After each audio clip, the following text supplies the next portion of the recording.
Dive into the story of ancient Rome, the original megacity. 1 million people, one city, one blueprint that the entire modern world is still built on. 390 BC. Rome is gone, not weakened, not damaged, gone. Gallic warriors have sacked the city and burned it to the ground. What's left is barely more than ash and rubble, a collection of destroyed villages that most civilizations would simply abandon. But Rome didn't abandon anything. Over the next few centuries, the Romans took that smoldering ruin and turned it into something the world had never seen and wouldn't see again for nearly 2,000 years. A city of over 1 million people. Marble temples rising 10 stories into the sky. Aqueducts carrying water across mountains and valleys without a single pump. Using modern AI reconstruction tools, built on historical records and archaeological data, I rebuilt ancient Rome at its absolute peak. And we're going to get close. We're going to walk through specific buildings, stand in specific places, and feel what it was actually like to be there. Because here's the question I want you to sit with as we go. How does a city of 1 million people actually work in 100 AD? The answer is more extraordinary than you might think.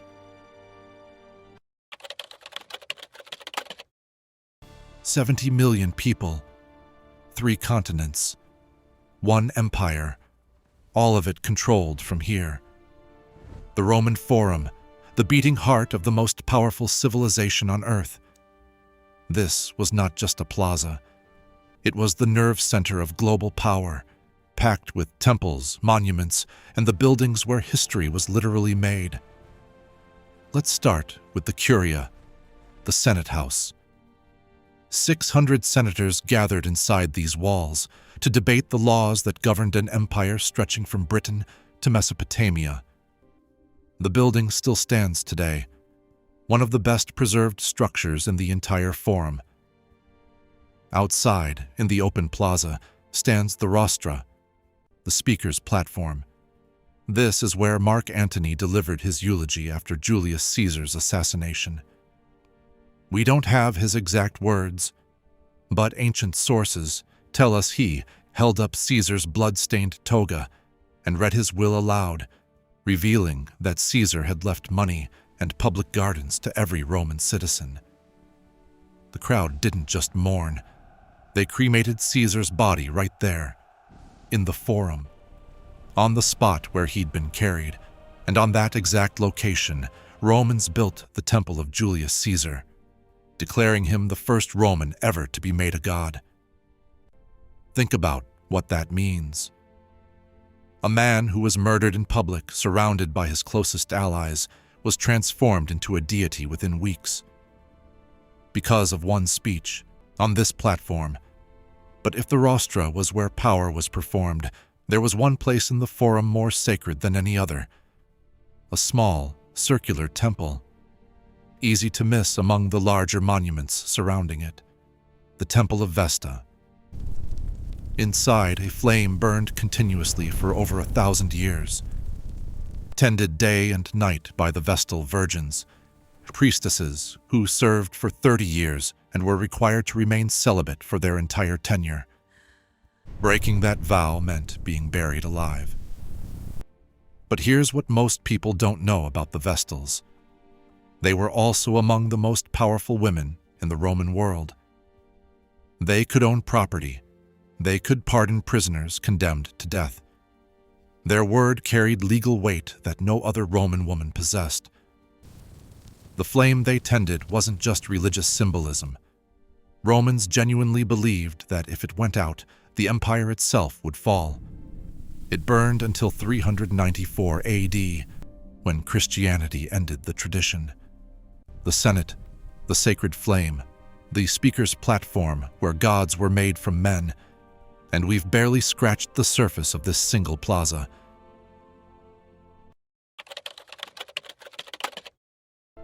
Just above the Forum, Literally above it, looking down, was Palatine Hill.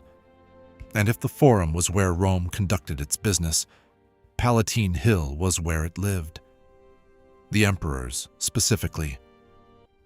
Over generations, the emperors transformed the entire hill into one continuous palace complex. It started relatively modestly with the Domus Augusti, the house of Rome's first emperor, Augustus.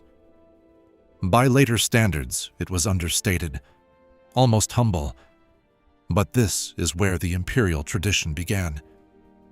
And what came after was anything but humble. Emperor Domitian decided to think bigger, much bigger. He built the Domus Flavia, a ceremonial palace of staggering scale.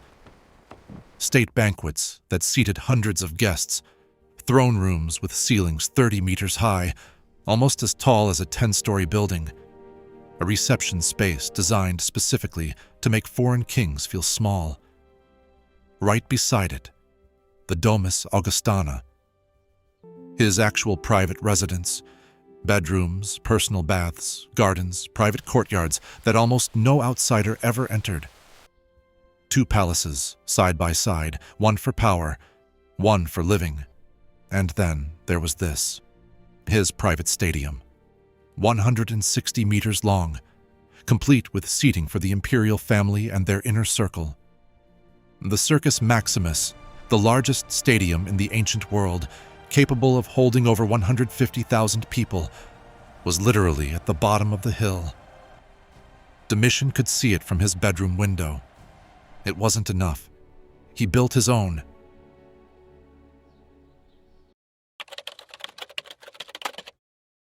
Let's talk about what Romans did for fun. Because this might be the part of Roman life that is simultaneously the most familiar and the most alien. The Circus Maximus, over 150,000 people packed into a single venue to watch chariot racing, the most dangerous, most obsessive sport in the empire. Drivers raced at speeds approaching 75 kilometers per hour. Crashes were so violent, so catastrophic, that Romans had a specific word for them: shipwrecks. Charioteers tied the reins around their own waists, not for control, so that if they crashed, they'd be dragged by the horses until they died, unless they could cut themselves free with the knife they carried specifically for that moment. If you survived long enough, the money was extraordinary. One famous driver earned enough over his career to feed the entire city of Rome for a year, and the fans were just as extreme. Romans divided themselves into 4 racing factions: blues, greens, reds, and whites. Their loyalty wasn't casual. Riots erupted in the stands regularly. Sometimes thousands died. This wasn't just entertainment, it was identity. And then there was the Colosseum. Smaller than the circus, only 50,000 seats. But it survived nearly 2,000 years, and what happened inside was far more deliberate in its violence. Because at the circus, the violence was an accident of competition. At the Colosseum, violence was the entire point. Over 300 years of operation, an estimated 400,000 people died in this arena. Gladiators, criminals, prisoners of war, slaves, hundreds of thousands of animals, lions from North Africa, bears from Germany, elephants from Egypt, hunted to near extinction to fill the program. A typical day started with executions at dawn, animal hunts at midday, gladiatorial combat in the afternoon, and none of it felt random or chaotic to the crowd because they never saw the machinery that made it all work. Beneath the arena floor, hidden from every spectator, was a 2-story labyrinth. Slaves operated 28 separate elevators. Animals and fighters were positioned below, then launched upward through trapdoors directly into the arena. From the crowd's perspective, a lion simply appeared, out of nowhere, like theater. During the opening games alone, 100 days of events, 5,000 animals were killed. and this continued for centuries.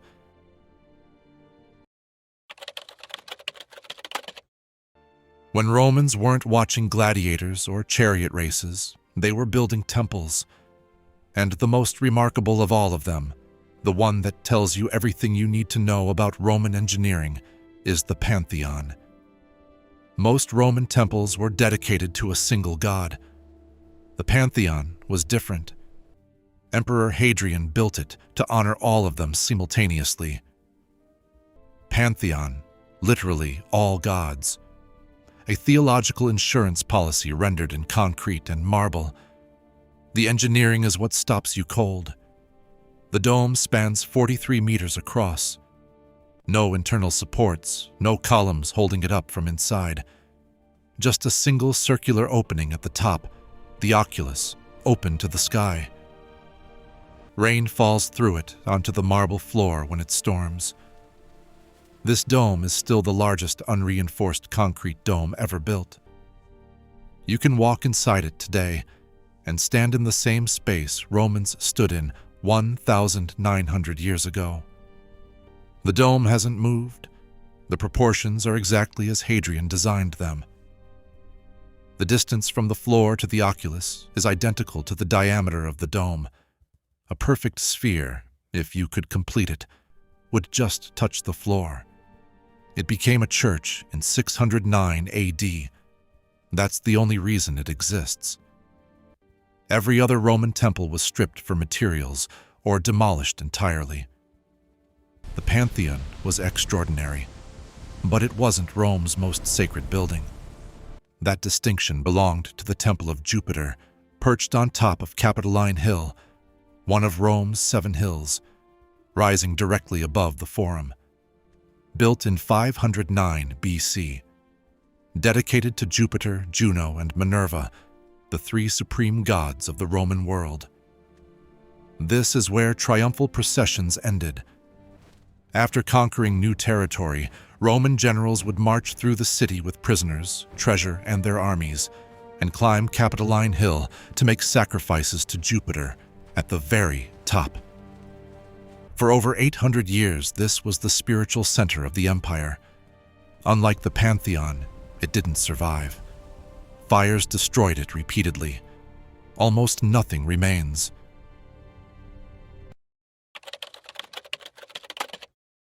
Temples gave Rome spiritual authority, but the empire was built on military power. And no military unit was more powerful or more dangerous than the Praetorian Guard. 10,000 soldiers at their peak, the emperor's personal bodyguard, paid 3 times the salary of a regular legionary.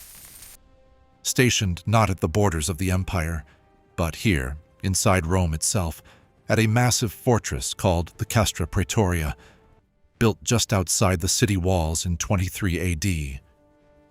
This was historically unusual. Roman law had long forbidden armies inside the city limits. Armies were for borders, for conquest, for keeping order in distant provinces. But emperors needed protection, and the Praetorians provided it. Sometimes, they also assassinated at least 13 emperors, overthrew entire dynasties, and on one occasion, literally auctioned off the imperial throne to the highest bidder. The Castra Praetoria had thick fortified walls, not to defend against foreign enemies, but to house the most politically unpredictable force in Rome. How would you recognize a Praetorian in a crowd? The red horsehair crest on the helmet, running side to side, not front to back like regular soldiers, identified him immediately as elite guard. Silver scale armor, shoulder plates of superior craftsmanship, a red oval shield decorated with scorpions, stars, and moons, the Praetorian symbol, ceremonial spear, decorated bronze belt, ornate sword scabbard. In reality, their appearance shifted constantly. Full military gear on campaign, plain civilian dress while patrolling the city. This elaborate ceremonial version at state functions. Context was everything. But while the emperor worried about his bodyguards, ordinary Romans depended on something far more essential.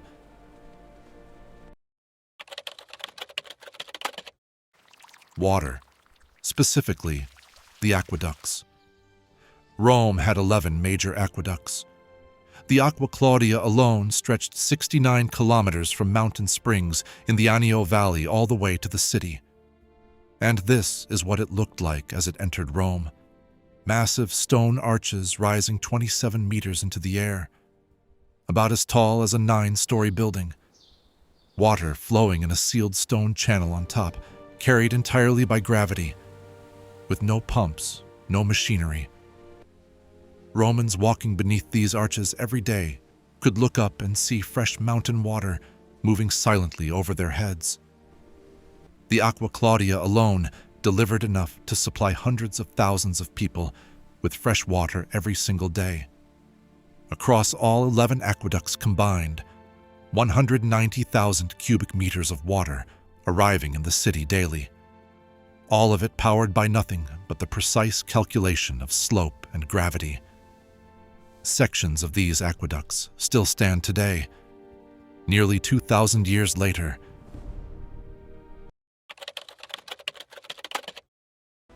But Rome wasn't just its monuments. It was a living, breathing, chaotic city of over 1 million people. And most of them weren't senators or emperors or Praetorian Guards. Most of them were people like you. Picture it. You're a shopkeeper, a craftsman. You wake up in an insula, a multi-story apartment building packed with families just like yours. About 90% of Romans lived in these buildings, 5, sometimes 6 stories tall, built from wood and brick.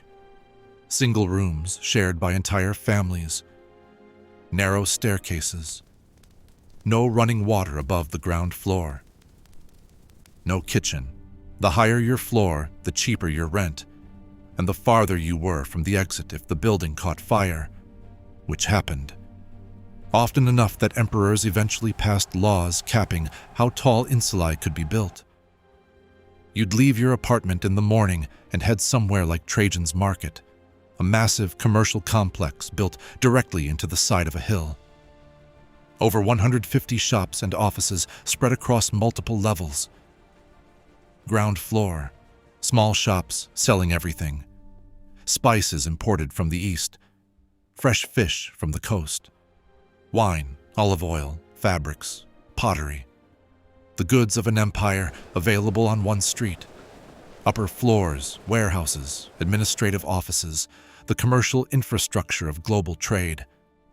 This was ancient Rome's shopping mall, and it hummed with activity from dawn to dusk. After a long day, there was one place every Roman wanted to be: the public baths. The baths of Trajan covered over 11 hectares. They could hold thousands of people simultaneously. And going to the baths wasn't a quick errand. It was an event. You'd spend hours there, exercise in the gymnasium, swim in the pools, sweat in the hot rooms, shock your system with a cold plunge. Repeat. Along the way, you'd run into friends, talk politics, make business deals, grab something to eat. Entry cost almost nothing, just a small coin. So everyone came. Slaves, merchants, craftsmen, senators, all using the same water, all sharing the same space, all those aqueducts we saw earlier. A significant portion of that water ended up here, heating these massive complexes, filling the pools, giving ordinary Romans a quality of daily life that Europe wouldn't see again for over 1,000 years after Rome fell.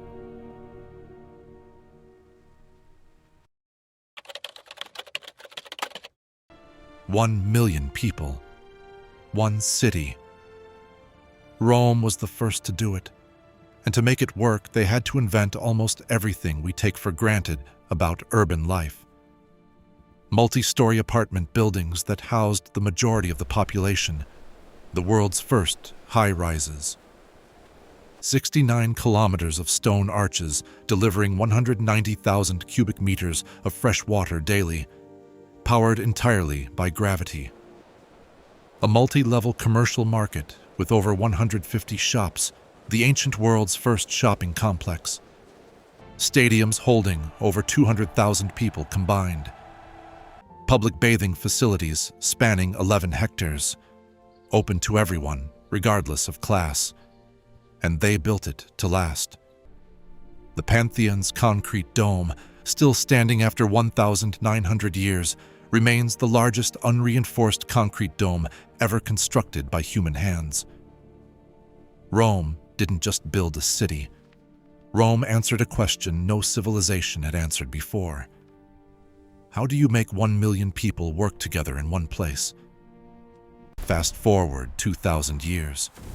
New York, London, Tokyo, Shanghai, apartment buildings, same concept as insulae, just taller. Sports stadiums, Colosseum design, just bigger. Public spaces, Roman forums, just modernized. Concrete, still based on Roman chemistry. The technology evolved. The blueprint didn't. Rome solved it first. We've been building on their foundation ever since.